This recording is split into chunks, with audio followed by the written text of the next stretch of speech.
말씀 신약성경 빌립보서 말씀입니다. 저희가 매주 빌립보서 말씀을 순서대로 같이 묵상하고 있는데요, 빌립보서 2장 12절부터 18절까지 있는 말씀입니다. 빌립보서 2장 12절부터 18절, 제가 가지고 있는 성경으로 신약성경 320페이지입니다. 다 찾으신 줄 알고 우리 함께 봉독하도록 하겠습니다. 그러므로 나의 사랑하는 자들아, 너희가 나 있을 때뿐만 아니라 더욱 지금 나 없을 때에도 항상 복종하여 두렵고 떨림으로 너희 구원을 이루라. 너희 안에서 행하시는 이는 하나님이시니 자기의 기쁘신 뜻을 위하여 너희에게 소원을 두고 행하게 하시라니, 모든 일을 원망과 시비가 없이 하라. 이는 너희가 흠이 없고 순전하여 어그러지고 거스르는 세대 가운데서 하나님의 흠없는 자녀로 세상에서 그들 가운데 빛들로 나타내며 생명의 말씀을 밝혀 나의 다름질이 헛되지 아니하고 수고도 헛되지 아니하므로 그리스도의 날에 내가 자랑할 것이 있게 함이라. 만일 너희 믿음의 재물과 섬김 위에 내가 나를 전제로 드릴지라도 나는 기뻐하고 너희 무리와 함께 기뻐하리니 이와 같이 너희도 기뻐하고 나와 함께 기뻐하라. 아멘.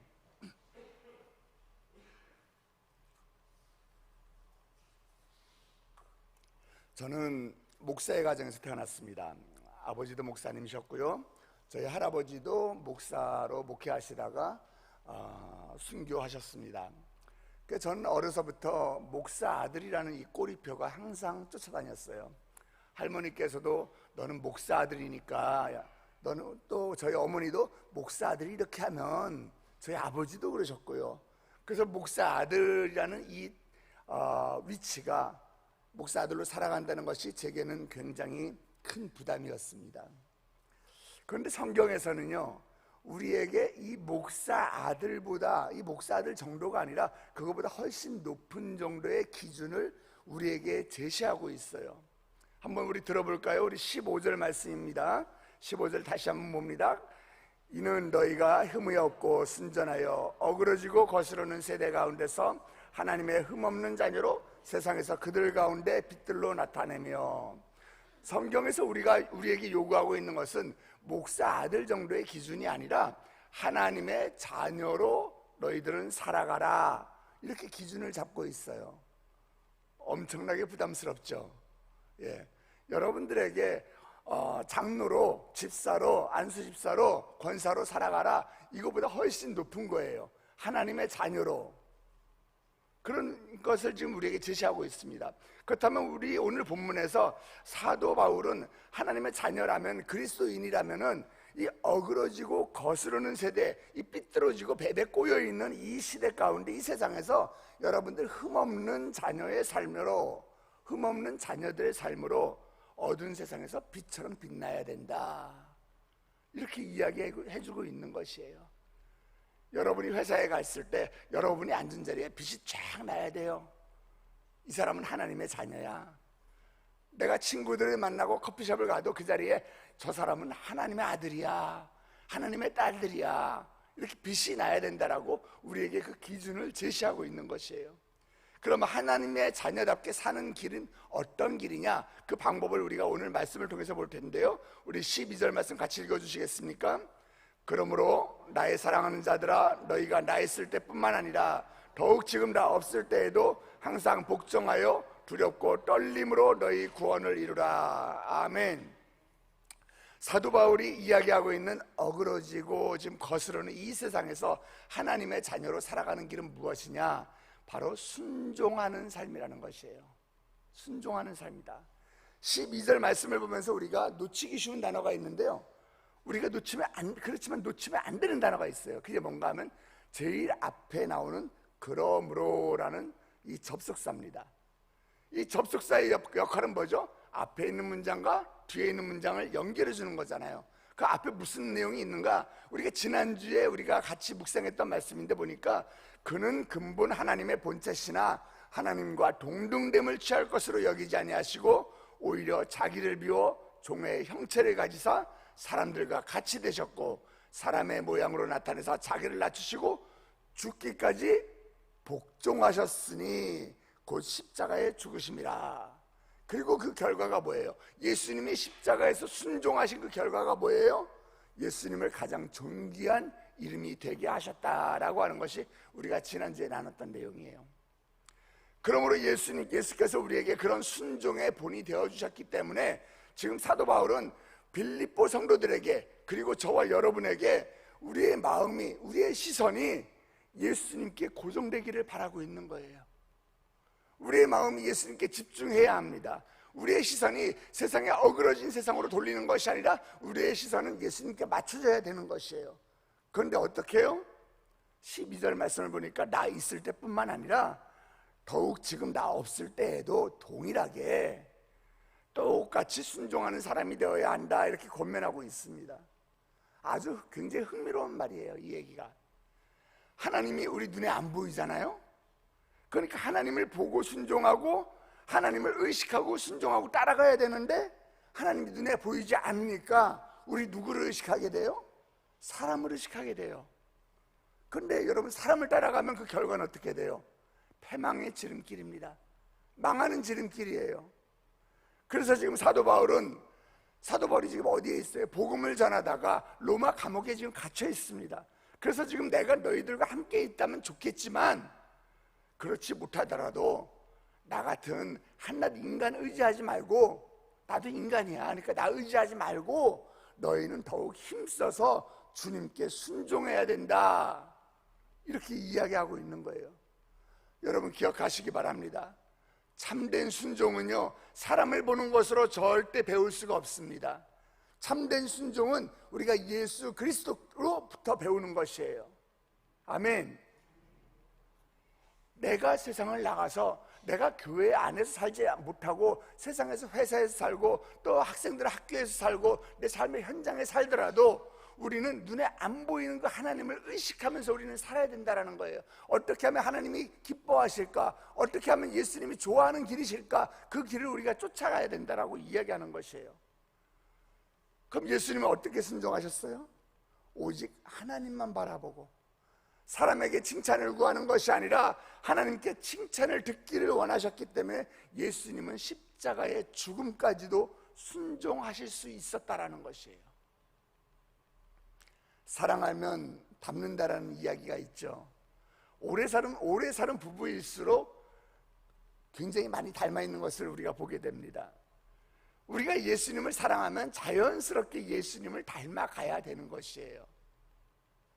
예수님처럼 생각하고 예수님처럼 말하면서 예수님처럼 행동하고 싶어져야 되는 것이에요. 제가 지난 수요일날 오전 예배에 설교하면서 한 노숙자의 비유를 여러분들에게 말씀드렸었어요. 그 노숙자가 자기 자신을 섬기는 그 사람을 향해서 어떤 마음을 들었느냐, 마치 예수님이 나를 쓰다듬고 있는 기분이 들었어, 이런 고백을 했었어요. 여러분도 마찬가지입니다. 여러분의 모습 가운데 예수님의 형상이 드러나야 합니다. 그래서 내가 하나님의 자녀라면, 내가 정말 예수님을 사랑한다면 누가 보든 누가 안 보든 내가 경외와 존경하는 마음, 사랑하는 마음으로, 기쁜 마음으로, 순종함으로 구원을 이루라 라고 하는 것이 오늘 사도 바울이 우리에게 이야기하는 것이에요. 그러면 또 하나가 나오죠. 구원을 이루라. 이것은 무슨 뜻일까요? 구원은 이미 우리가 구원 받았는데 구원을 또 이루래요. 구원을 완성하라는 것인데 구원을 얻어내라는 것이에요. 구원의 열매를 드러내라는 것이에요. 구원받은 사람처럼 살아가라, 구원을 얻어내려고 해서 우리가 구원을 우리의 행위로 얻어내는 것이 아니라 내 행위로 구원받는다라고 여러분 착각하면 안 된다는 것이에요. 우리의 노력과 수고와 땀 흘림으로는 절대 구원을 얻을 수가 없습니다. 여러분은 하나님의 은혜 안에서 믿음으로 구원받았습니다. 여러분 스스로 구원할 수 없습니다. 구원은 하나님의 선물입니다. 여러분의 선한 행동으로 구원받은 것이 아니기 때문에 그 사실을 자랑할 수 없습니다. 이건 지금 여기 있는 윤 목사 얘기가 아니에요. 사도 바울이 에베소서 2장 8절부터 9절에 기록된 에베소 교회에게 보낸 편지 가운데 들어있는 내용이에요. 그러니까 구원을 이루라 하는 내용은 노력함으로, 수고함으로, 열심히 함으로 인해서 구원을 얻어내려고 하는 것이 아니라 구원을 얻었기 때문에, 우리가 이미 구원을 받은 사람이기 때문에 열심히 해야 될 것이 있다, 이것을 강조하고 있는 것이에요. 구원을 이루라, 이것을 영어 성경을 찾아보니까 NIV 성경에는 work out이라고 표현하고 있어요. work out 한다는 게 뭐예요? 일한다는 것이잖아요. 여러분의 구원을 work out 하십시오. work out your salvation. 내가 구원받았다는 사실을 드러내는 일을 해야 한다는 것이에요. 구원받은 자녀답게 그것을 내가 힘써 행해야 한다는 것이에요. 구원에 어울리는 삶을 살아감으로써 내가 나의 구원을 완성시켜 나가야 한다는 것입니다. 사람들이 이야기합니다. 목사님, 순종이 너무 어려워요. 네, 맞아요. 순종 어렵습니다. 목사님, 저도 어려워요. 순종이 말하기는 쉬운데 실천하기는 굉장히 너무너무 힘듭니다. 그런데 순종이 왜 이렇게 어렵게 느껴질까요? 순종이 여러분 왜 이렇게 어려우세요? 우리가 하나님보다 더 잘하는 것이 있다고, 더 잘났다고 때때로 느끼기 때문에 그러는 것이에요. 하나님께서 우리에게 어떤 일을 요구하세요. 어떤 말씀을 우리에게 하세요. 그런데 내가 이해할 수가 없어요. 왜 이런 말씀 하시는지 내가 받아들일 수가 없어요. 왜? 내가 더 높은 존재가 되어 있고 내가 더 잘났다고 생각하기 때문에. 하나님이 말씀하실 때 우리는 어떻게 해야 돼요? 사람을 믿는 것이 아니라, 내 잘난 내 나를 믿는 것이 아니라 하나님을 더 믿어야 돼요. 나는 사람이고 나에게 말씀하신 그분은 하나님이에요. 하나님이 나에게 순종하라고 말씀하시는데 그걸 우린 따라야 돼요. 왜? 내가 나를 사랑하는 것보다 하나님이 나를 사랑하시는 것이 더 크니까, 더 깊으니까. 내가 스스로 잘됐다, 잘됐으면 좋겠다 느끼는 것보다 하나님이 우리에게 축복을 부어주고 싶어 하시는 그 마음이 훨씬 더 크니까. 그래서 우리 하나님께서 우리에게 순종을 요구하실 때 우리는 힘든 거 알면서도 아멘 하고 순종하면 그 길은 우리가 망하는 길이 아니라 우리가 승리하는 길인 줄 믿으시기 바랍니다. 복 받는 길이에요. 순종하는 사람은 절대 망하지 않습니다. 여러분, 순종해서 망했다라는 그런 간증 들어본 적 있으세요? 순종은 여러분을 승리의 길로 이끄는 줄 믿으시기 바랍니다. 하나님이 원하시는 길이에요. 또 하나님의 자녀로 살아가는 삶은 어떤 삶이냐? 우리 16절 말씀 우리 같이 한번 읽어주시겠습니까? 16절입니다. 생명의 말씀을 밝혀 나의 다름질이 헛되지 아니하고 수고도 헛되지 아니하므로 그리스도의 날에 내가 자랑할 것이 있게 하려 함이라. 하나님의 자녀로 살아가는 삶은 생명의 말씀을 밝혀주는 삶이에요. 말씀을 밝힌다 하면 이 표현은 무슨 말이냐? 여러분, 횃불을 들고 어두운 데 갈 때 횃불을 이렇게 뒤로 숨깁니까? 횃불을 앞으로 이렇게 내밀죠. 그것처럼 횃불을 이렇게 내밀면서 앞을 밝혀주는 것처럼 우리가 복음을 내 앞에서 밝히라는 거예요. 깜깜한 곳에 횃불을 이렇게 밝혀주는 것처럼 알아. 그러면 나의 다름질이 헛되지 않을 것이고 나의 수고가 헛되지 않을 것이다. 사도 바울이 지금 그렇게 이야기하고 있는 것이에요. 바울의 수고가 뭐예요? 바울이 무엇을 위해 다름질 치고 있습니까? 여러분 잘 아시는 말씀이잖아요. 사도행전 20장 24절에 나의 달려갈 길과 주 예수께 받은 사명 곧 하나님의 은혜의 복음 증거하는 일을 마치라 하면은 나의 생명을 조금도 귀한 것으로 여기지 아니하노라. 이렇게 말씀했잖아요. 사도 바울의 사명이 뭐예요? 복음을 전하는 것이에요. 사도 바울의 인생의 목적이 뭐예요? 바로 이 복음이에요. 사도 바울은 빌립보 교회 성도들에게 믿음 생활 잘하고 성숙한 그리스도인으로 살아서 어두운 곳에서 횃불을 이렇게 내밀듯이 예수 그리스도의 복음을 여러분 앞에서 전하십시오. 그러면 그것이 바로 나의 수고가 되고 그리스도의 날에 나의 자랑거리가 될 것입니다. 이렇게 이야기했어요. 우리가 하나님 앞에 가서, 여러분 천국 가서 하나님 앞에서 여러분 자랑할 것이 무엇입니까? 세상에서 내가 돈 많은 거 자랑하시겠습니까? 세상에서 출세한 거 자랑하시겠습니까? 높은 지위 자랑하실 거예요? 자선사업 많이 한 거 자랑하실 거예요? 아니에요. 결국 내가 전도해서 그리스도인이 된 사람들, 내 전도의 열매들, 그들만이 나의 자랑이고 내가 주님 앞에 자랑할 나의 훈장이고 내가 받을 상이 될 줄 여러분 믿으시길 주님의 이름으로 축복합니다. 하나님의 자녀다운 삶, 또 마지막으로 무엇이냐? 하나만 더 볼게요. 우리 17절 18절입니다 같이 봅니다. 시작. 만일 너희 믿음의 제물과 섬김 위에 내가 나를 전제로 드릴지라도 나는 기뻐하고 너희 무리와 함께 기뻐하리니 이와 같이 너희도 기뻐하고 나와 함께 기뻐하라. 아멘. 하나님의 자녀다운 삶은 헌신과 희생의 삶입니다. 빌립보 교회는 그렇게 넉넉한 교회가 아니었어요. 성도들이 굉장히 가난한 교회였어요. 그런데 우리가 지난주에 말씀을 받듯이 사도 바울이 지금 복음을 전하다가 로마 감옥에 갇혀 있다라는 소식을 듣고 복음의 진보를 위해서, 복음이 앞으로 나아가기를 원해서 사도 바울을 섬기려 하는 마음으로 헌금을 보내줍니다. 아마 사도 바울은 그 헌금을 보내주었던 것을 염두에 두고 지금 이야기하고 있는 것 같아요. 지금 빌립보 교회 성도 여러분, 여러분들이 주님을 사랑하는 마음을 가지고 나를 이렇게 섬겨주었군요. 그건 참으로 귀한 일입니다. 당신들이 섬김 위에 나의 삶이 재물처럼 드려진다고 하더라도, 사도 바울은 지금 감옥에 있잖아요. 자신의 미래가 지금 어떻게 될지 모르잖아요. 그런데 여기서 전제라고 하는 것은 제단에 술을 부어서, 포도주나 독주를 이렇게 부어서 드리는 제사거든요. 나의 삶이 이렇게 포도주처럼, 당신들의 희생처럼, 이렇게 당신들의 헌신들처럼 이렇게 부어질지라도 나는 끝까지 여러분 모두와 함께 기뻐하겠습니다. 이런 고백을 하고 있는 것이에요. 어떻게 사도 바울이 이런 고백을 할 수 있을까요? 사도 바울은 희생하고 헌신하는 것이 얼마나 큰 기쁨인지 그는 알고 있었던 사람이에요. 교회에서 사역을 하면서 함께 섬겨주시는 집사님, 또 권사님, 장로님들을 만나요. 그런데 누가 교회 사역을 하면서 기쁨을 누리고 교회 생활을 하면서 이렇게 풍성한 삶을 누리느냐, 풍성한 열매를 누리느냐, 가만히 보면은요, 희생과 헌신하는 사람들이에요. 어떤 사람들은 이렇게 이야기합니다. 교회에서 희생해야 합니다, 헌신해야 합니다. 이렇게 하면은요, 목사님, 교인들이 싫어해요. 저는 동의하지 않습니다. 전 절대 동의하지 않습니다. 여러분, 우리가 하늘의 기쁨, 흔들리지 않는 기쁨을 누릴 수 있는 길이 있어요. 그게 뭔지 아세요? 하나님의 자녀답게 사는 거예요. 그런데 하나님의 자녀답게 살려면은 헌신과 희생을 우리는 배워야 돼요. 주님 앞에 내 자신을 드리는 것을 배워야 돼요.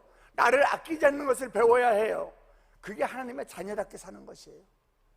내 최선의 것을, 나에게 가장 좋은 것을 하나님께 드리는 그 기쁨을 여러분 경험하시길 축원합니다. 내가 나의 소중한 시간을 주님 앞에 드리고, 내 재능과 달란트를 주님 앞에 드리고, 나의 열정과 젊음을 주님 앞에 드리고, 나의 필요한 재정들을 주님 앞에 올려보세요. 그렇게 주님 앞에 드려본 사람들, 나를 아끼지 아니하고 주님께 드려본 사람들, 헌신해본 사람들을 알아요. 여러분이 주님 앞에 쓴 시간, 재능, 달란트, 열정, 여러분의 재물 주님 앞에 드린 거 어떤 것도 절대로 낭비가 되지 않습니다. 절대 허비가 되지 않아요. 하나님께서는 다 기억하십니다. 여러분이 드린 헌신에, 물질에, 섬김에 여러분 기름을 부으시기 바랍니다. 그리고 그곳에 하나님의 교회가 세워지게 하시고 하나님의 놀라운 역사가 일어나는 것이에요. 하나님 앞에 여러분의 삶을 드리기를 주저하지 마시기 바랍니다. 주님께서 저와 여러분을 쓰시겠다고 말씀하고 계세요. 주님께서 내 시간을 기쁘게 받으시겠대요. 주님께서 내 열정을 받으시겠답니다. 내가 할 수 있는 게 없는데 내 재능조차도 하나님이 쓰시겠대요. 내 돈도 쓰시겠대요. 그런데 아깝지가 않아요. 왜냐하면 그게 기쁨이 있는 곳이에요. 그렇게 사는 것이 하나님의 자녀답게 사는 것이다. 사도 바울이 본인이 직접 경험하고 저와 여러분에게 오늘날 주시는 메시지인 것입니다. 이렇게 살아가는 여러분 되시길 주님의 이름으로 축원합니다. 우리 한번 기도하시겠습니다. 하나님 아버지, 우리가 순종의 삶을 살기 원합니다. 나는 그것을 스스로 할 수 없기 때문에 하나님, 순종하는 것을 가능케 하시는 그 주님의 능력이 내 안에 충만하게 채워주기를 소망합니다. 그래서 하나님, 하나님의 자녀답게 살아갈 수 있도록 도와주시옵소서. 우리의 입술을 복음을 전하는 입술이 되게 하여 주시옵시고, 주를 향해, 주의 몸된 교회를 향해서 희생과 헌신을 아끼지 않고 기뻐하는 인생이 되게 하여 주시옵소서. 내가 가는 곳곳마다 복음의 횃불로 밝혀지게 하여 주시옵시고, 나를 아끼지 않고 주님 앞에 드림으로 인해서 하나님의 자녀답게 살아가는 기쁨을 누릴 수 있도록 주여 도와주시옵소서. 하나님, 이른 아침 주의 전을 찾으며 아버지 나에게 주신 것들을 아버지 주님 앞에 올려드리는 귀한 예물이 있습니다. 감사의 예물이 있고 일천번째 예물이 있으며 아버지 작정하며 더 드리는 예물이 있습니다. 나의 자녀의 취업을 주님 앞에 맡깁니다. 주님, 나의 자녀를 주께서 책임져 주시옵소서. 남편의 취업도 주님께서 이끌어 주셨길 간절히 원합니다. 우리 가족들이 주님을 만나서 우리 가족의 삶이 변화되길 원하고 새벽 작정 기도에 내가 아버지 성공하게 하심을 감사합니다. 무명으로 또 작정 예물을 드렸고 나의 기업이 주님의 나라에 쓰임받는 기업이 되기를 원합니다. 아버지, 기도의 제목들 가운데 주여 역사하여 주시옵소서. 우리 성도님들 주여 터치하여 주시옵시고 안수하여 주시옵시고 그들의 기도 제목 가운데 주여 응답하여 주시옵소서. 일천번째 예물을 주님께 올려드립니다. 솔로몬의 일천번째 헌금을 드릴 때에, 일천번째 제물을 올려드릴 때에 우리 하나님께서 내가 네게 무엇을 줄고 너는 구하라 라고 말씀하신 그 말씀이 오늘 우리의 말씀이 되게 하여 주시옵시고 우리가 구하는 모든 것들 그 이상으로 충만하게 풍성하게 넘치게 채워주시는 하나님의 은혜를 경험하는 저희들 되게 하여 주시옵소서. 주님 앞에 드리는 것을 더 기쁨으로 드리게 하여 주시옵시고 더 넉넉하게 드리게 하여 주시옵시고 그것이 내 삶의 큰 기쁨이 되어 또 그것이 하나님의 자녀답게 사는 길임을 우리가 깨닫게 하여 주시옵소서. 이 예물이 쓰여지는 곳곳마다 주의 교회가 다시 한번 세워지게 하여 주시옵시고 예배가 회복되는 놀라운 역사가 일어날 수 있도록 주여 인도하여 주시옵소서. 함께 하실 주님을 찬양하며 오늘도 복음의 빛을 발하기를 원하며 세상 가운데 나아가는 주의 백성들 예수 그리스도 이름으로 축복하며 기도드렸사옵나이다. 아멘. 하늘에 계신 우리 아버지여, 이름이 거룩히 여김을 받으시오며 나라의 임하옵시며 뜻이 하늘에서 이루어진 것 같이 땅에서도 이루어지이다. 오늘날 우리에게 일용할 양식을 주옵시고 우리가 우리에게 죄진 자를 사하여 준 것 같이 우리 죄를 사하여 주옵시고 우리를 시험에 들게 하지 마옵시며 다만 악에서 구하옵소서. 대개 나라와 권세와 영광의 아버지께 영원히 있사옵나이다. 아멘. 이 시간에 우리가 오늘 말씀을 붙들고 기도의 자리로 나아가기 원합니다. 하나님, 내가 주님의 하나님의 자녀답게 살게 하여 주시옵소서. 세상 가운데 복음의 횃불을 들고 나아가게 하여 주시옵시고 주님 앞에 드리는 것들을 나의 열정을 드리고 나의 시간을 드리고 나의 재물을 드리고 나의 탤런트 드리는 것을 기뻐하는 저희들 되게 하여 주시옵소서. 그 전에 우리가 함께 기도할 것은 우리 교회와 담임 목사님 위해서 먼저 기도해 주시기 바랍니다. 또 특별히 우리 교회 지금 전도 사생명 전도 축제 기간 가운데 있는데 내가 하나님이 부르시는 그 온리완의 전도자가 되게 하여 주시옵소서. 나로 인하여 죽어가는 모든 자들이 아버지 우리 새등교회에 와서 그들의 이름이 하늘나라 생명책에 이름이 기록되고 그들이 구원받는 놀라운 역사가 일어나게 하여 주시옵소서. 담임 목사님의 건강을 위해서 기도해 주시기 바랍니다. 또 한 번 기도할 것은 우리나라 대한민국을 위해서 기도해 주시기 바랍니다. 지금 윤석열 전 대통령의 탄핵으로 인해서 이 전국이 많이 혼란 가운데 있고 세계 정세가 또 트럼프의 미국 관세로 인해서 어려운 가운데 있으니 주여 우리나라를 불쌍히 여겨 주시옵시고 정말 하나님을 두려워하고 백성들을 사랑하는 위정자들이 아버지 이 나라에 세워질 수 있도록 주여 축복하여 주시옵소서. 이 나라를 불쌍히 여겨 주시옵소서. 다시 우리 교회와 담임 목사님을 위해서 이 나라와 이 민족을 위해서 주님의 이름을 크게 부르며 기도의 자리로 나아갑니다. 주여 주여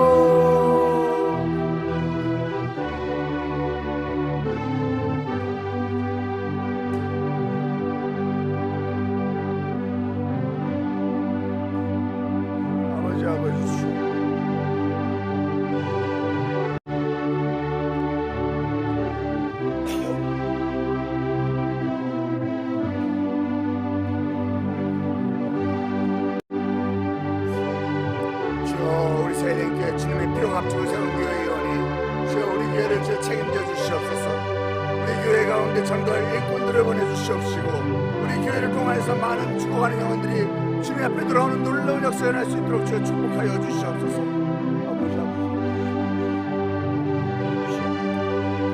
아버지 담임 목사님 기억하여 주시옵소서. 주여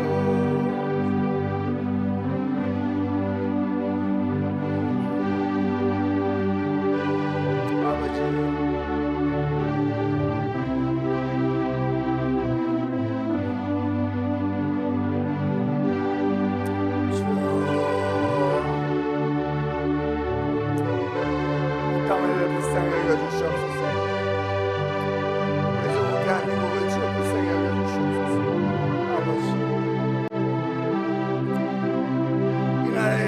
다시 한번 소망이 있게 나오게 하시고 이 나라에 다시 한번 희망의 불꽃이 타오르게 하여 주시옵소서. 우리에게 다시 한번 복을 허락하여 주시옵소서.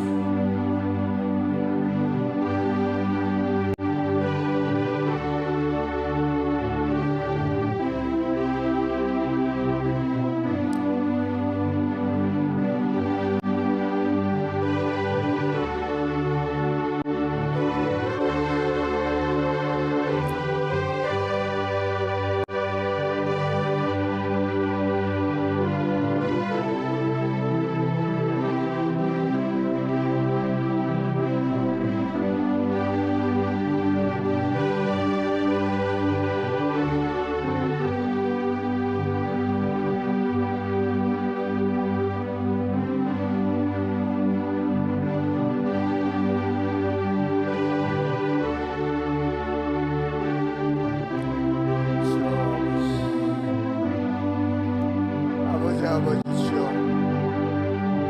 보낼 만한 자들을 우리 위해 보내주시옵소서. 아버지,